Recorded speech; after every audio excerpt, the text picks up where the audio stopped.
Hey there, bookworms. Welcome to Pouring Over Books, a podcast where we dive into the books we love and maybe a few we didn't. I'm your host, LaShawn, and every week I'll be deep diving into what I'm reading, recommendations, and talking about all the things that we love about books. So grab your favorite coffee or tea, find a cozy spot, and let's get ready to pour over some great books together. Hello, friends, and welcome back to the Pouring Over Books podcast. I am LaShawn, your host, and friends, it is officially the Burr month. You know, September, October, November, December. It's the month of fall drinks and chunky sweaters and pumpkins and changing leaves and pies and Christmas trees. It's like what the kids say. It's perfect. It's perfect. It is cozy season, and I am so ready for it. We thought we were getting an early fall here in Atlanta. Like today, it's unseasonably cool and windy, and feels that chill, that fall chill in the air.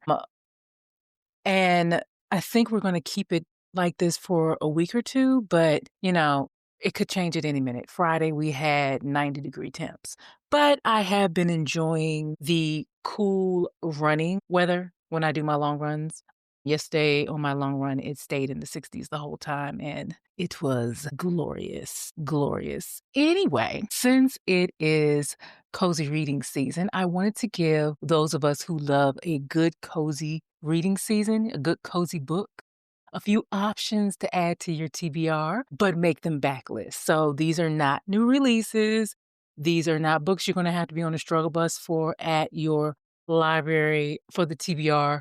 Well, maybe some of them. No, none of them you should be. And I mean, these are perfect. I love a new release as much as the next person, but there is something about a cozy backlist book that is undefeated, friends. So I've got a good list for you. Some familiar, some campy, some classics, just all cozy, creepy, atmospheric, perfect for the fall type books. Okay? So the first book on our list is going to be A Discovery of Witches by Deborah Harkness. Let's tell you what it's about. In the heart of Oxford's Bodleian Library, Diana Bishop, a young scholar and descendant of witches, unearths an enchanted alchemical manuscript. Wanting nothing to do with witchcraft, she returns the book back to the stacks. But her discovery has set the world of creators abuzz, and soon a horde of demons, witches, and vampires descend on the library. Among them is the enigmatic Matthew Claremont, a vampire with a bit of an interest in the book. The book is equal parts history, magic, romance, and suspense, and it is one of my absolute favorite books and series of all time. Full disclosure, I reread this book every fall. It was published in 2011, and while it is a love story, it's more fantastical and historical. So it's almost like historical fiction with a twist. The nerd in me loved all three books, even though I know a lot of people did not like the second book. Because of the large amounts of history in each book and the talk of alchemy. My favorite kind of book, really, because it mixes everything I love. I cannot wait for my reread starting later this month. In fact, there is a group on IG that rereads this book every year. Also, it's called All Souls DG, and I'll put it in the show notes below. Anyway, the reread starts September 18th and goes through the first week in November, I believe. And they read like one chapter a week or a day or something like that. It's like a chapter a week.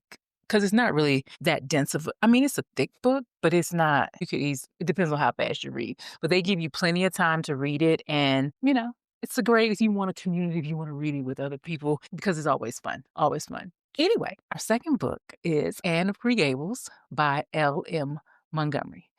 11-year-old Anne Shirley has never known a real home. Since her parents' deaths, she's bounced around from foster homes and orphanages. When she is sent by mistake to live with Matthew and Marilla Cuthbert at a snug white farmhouse called Green Gables, she wants to stay forever. But Anne is not the sturdy boy Matthew and Marilla were expecting. She's a talkative, red-headed girl with a fierce temper who tumbles into one scrape after another. Anne is not like anyone else. She is a girl with an enormous imagination and boundless passion.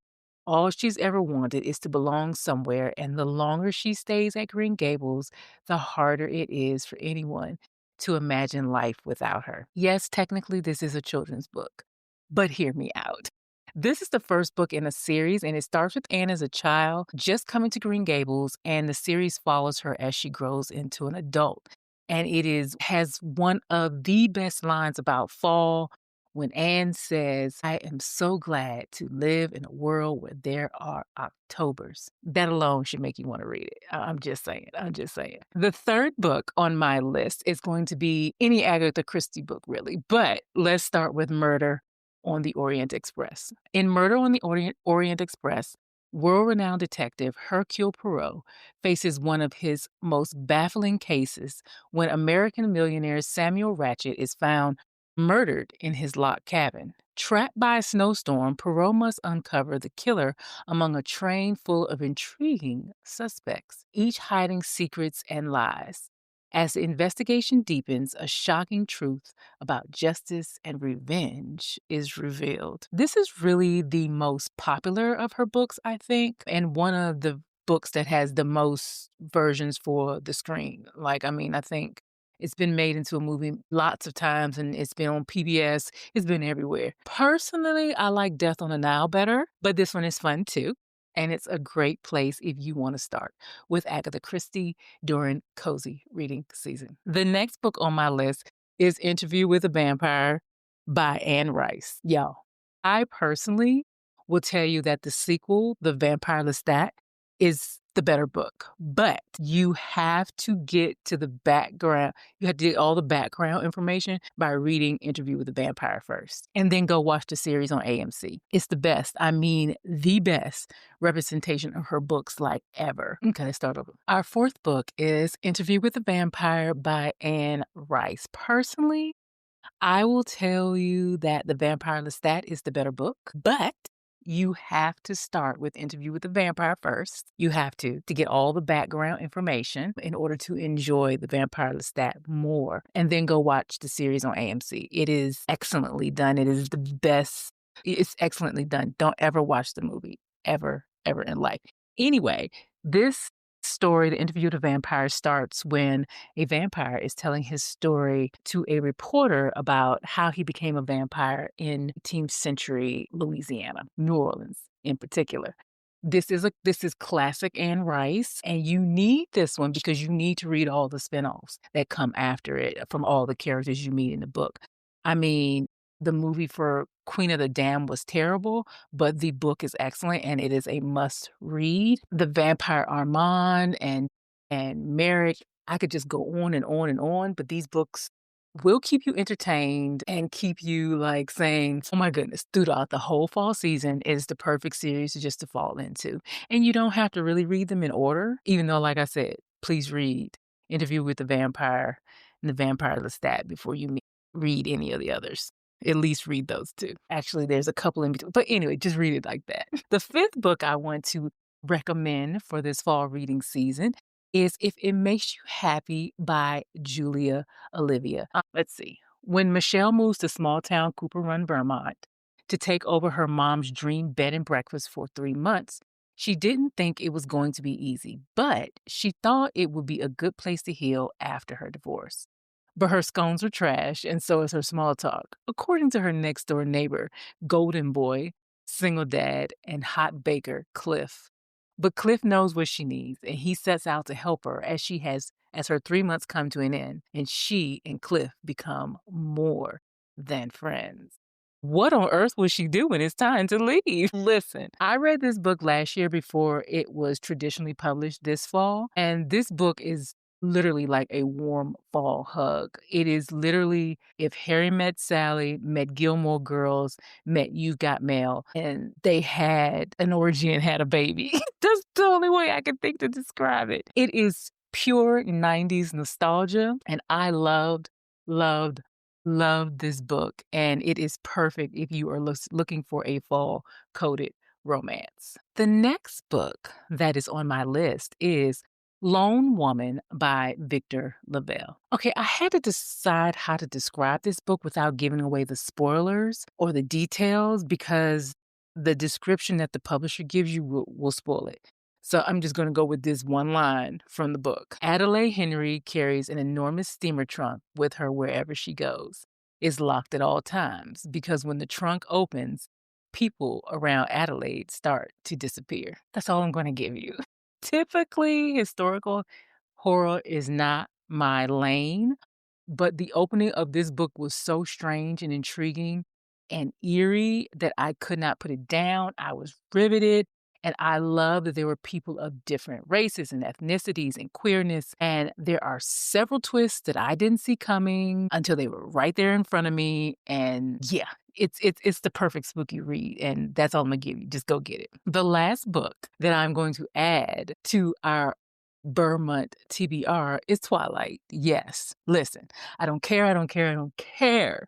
It is hoa, hoa, hoa season. If you know, you know. If you know, you know. I am not the biggest fans of the movies per se, but the books, yes, yes, yes. If you look at it too closely, yes, Edward was a bit controlling, a bit creepy. Okay. But hey, Bella did tend to get in trouble quite often, and she really did need a keeper. Anyway, it's just fun. It's teenage vampires, for goodness sake. I mean, suspend reality here. And then watch the movies because it's campy and you should at least watch them one time. At least one time. Just to catch all the little inconsistencies that we didn't catch then. All right. I hope that added a few books to your TBR. Now, let's get into what I am currently reading. Let me see. I'm not going to hold you though, because I've been in sort of like a reading rut since I finished August Lane back in late August. I have finished 3 books. None of them are really worth talking about here today. I mean, I enjoyed them for what they were. One was a random romance, one was a male magical romance that I found from a recommendation on Bookstagram, and one was a morally gray love story, like the guy, morally gray. My kind of love story. That was recommended by our friend of the pod, Emily. But it was cute. It was good. I mean, whatever. I've also been slowly making my way through Positive Obsession. I'm the book about Octavia Butler, but it's nonfiction, so I am naturally going really slow with that one. But if you're curious about those 3 romances that I talked about, just look on my Storygraph and they are listed there. The fact that I don't tell you exactly what they are, I mean, it is what it is. That's all I'm gonna say. It is what it is. But that they got me through. They got me over the hump. Now I'm ready for something else. But as to what I'm currently reading 3 books at the same time. You know how I am. But let's talk about those because they're all very, very different. I am listening to Berry Pickers by Amanda Peters. July 1962, following the tradition of Indigenous workers from Nova Scotia, a family arrives in Maine to pick blueberries for the summer. Weeks later, 4-year-old Ruthie, the family's youngest child, vanishes. She is last seen by her 6-year-old brother Joe sitting on a favorite rock at the edge of the berry field. Joe will remain distraught about his sister's disappearance for years to come. In Maine, a young girl named Norma grows up an only child of an affluent family. Her father is emotionally distant, her mother frustratingly overprotective, and Nora is often troubled by reoccurring dreams and visions that seem more like memories than imagination. As she grows older, Norma slowly comes to realize that there is something her parents aren't telling her. Unwilling to abandon her intuition, she will spend decades trying to uncover her family's secret. I think you can guess where this is going, but I'm not going to spoil it. But I am enjoying this one, surprisingly.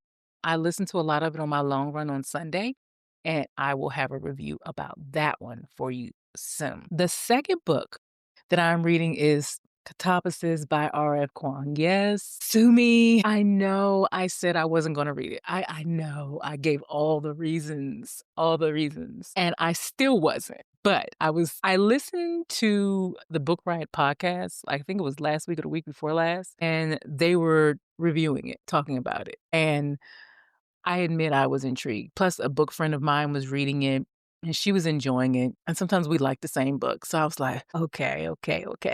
I mean, who really doesn't want to read about 2 students trying to rescue their professor from hell in a Dante's Inferno type of situation? I mean, why not? I mean, I wish you could see me my face, but I must admit, one of my favorite books of all time, Linden Hills, uses Dante's Inferno as a framework, and that book is masterful. It is my favorite for a reason. So I feel obliged to at least try this book to get into it. I've only read the first few chapters for now, and I'm slightly annoyed. I'll go ahead and admit that one. But I will keep reading from now. I'm not slightly annoyed because of the reading, the way it's written or anything like that. There's the two characters. They're annoying me. That's just all I got to say. But we'll see. I will keep you updated on how that goes. The third book that I'm currently reading is Coffee Will Make You Black by April Sinclair. This is the September Pouring Over Books book club pick. Let's tell you what it's about. In this hilarious and insightful coming of age novel, author April Sinclair introduces the charming Jean Stevie Stevenson, a young woman raised on Chicago's South Side during an era of irreparable social upheaval. Curious and witty, bold but naive, Stevie grows up debating the qualities of good hair and dark skin. As the years pass, her family and neighborhood are changed by the times, from the war on poverty to race riots to the assassination of Dr. Martin Luther King Jr., from Black is Beautiful to Black Power. Against this remarkable backdrop, Stevie makes the sometimes harrowing, sometimes comic, always enthralling transformation into a young adult, socially aware, discovering her sexuality, and proud of her identity. I read this book back when it first came out, but it's been a while. Um, I haven't read it since it came out. It came out in 1994, and I have the original copy of the book, and it is well preserved because I've only read it once. But I've kept that copy with me as I moved from DC, where I grew up, to when I lived in Miami, to when I moved back to Maryland, to when I moved to Vegas, and finally here to Atlanta. I have kept that book for the last, 30 years? And it's in perfect condition, if I say so myself. I'm proud of myself. I take care of my books, dang it. So I'm eager to find out exactly why my subconscious kept it in such tracked it along with me everywhere, why I kept it so long, because in my brain, I'm like, it was a good book. But yet I tend to reread my good books, and I haven't reread this one. So I'm curious about it because when 1994, I was in my teens. So now I'm really curious to see how, this grown woman, because I'm grown, really thinks about this now. And lastly, let's talk about what's about to be on my TBR. I just got notice that my copy of the second book of the Jasad era series, the Jasad Crown, has become available at my library and has arrived. Remember, this is a duology. The last book ended on somewhat of a cliffhanger, so I'm really eager to get back to this world and finish this book up. I am getting ready to start Wild Card by Elsie Silver. It is out today. It's got an age gap where the love interest is her ex-boyfriend's father. Messy boots, y'all. Messy boots. I cannot wait to read this. I will let y'all know definitely at the next episode how that went, because I'm going to read it. I'm going to read it right away. I'm not going to be able to help myself. And my pre-order for Blood Moon by Brittany Lewis that comes out today should arrive this week. When it does, I will get started on that. Let me tell you about that one. Maribel Owens grew up with legends of wolves that traveled her Midwestern town to protect humans from vampires, of a werewolf that fell in love with the undead, unraveling a blood-soaked history. But Mira stopped believing in those fairy tales years ago. She stopped believing in a lot of things after her mom left without a trace when she was only 13. As Mira begins her freshman year at Lakeland University, she's ready to leave the past behind her. Only the past isn't finished with her. Strange animal attacks are occurring around campus, reopening cold cases tied to her mother's disappearance. And the only person who seems to know anything is Julian Santos, the boy who is hell-bent on getting Mira to leave campus for reasons she can't begin to understand. But Mira refuses to let him keep his secrets, not when the truth is the difference between life and death. Mira will have to accept that there is more to the old town myths and her growing feelings for Julian than she could ever have anticipated. And as the blood moon rises, she will come to know a world that will shatter her past and change her future. It's a YA fantasy. I haven't read a good one since Oathbound at the beginning of the year, and I am intrigued. Plus, I love finding Black Black authors writing fantasy books, YA or otherwise, and I really have to do a whole podcast episode on that topic soon. Anywho, that is all today, my friends. If you enjoyed listening, I'd love it if you would follow me on Apple Podcasts or your favorite podcasting platform. And if you have a minute, please think about leaving a review on Apple Podcasts or sharing the podcast on social media. It helps us grow and find other bookish friends. If you would like to stay connected with me, you can email me at pornovabookspod@gmail.com. And you can also connect with me over at the Pouring Over Books Podcast Instagram and on YouTube or my personal IG or TikTok at LaShawn Wiltz. Thank you again so much for listening, and I will talk to you next week. Bye-bye.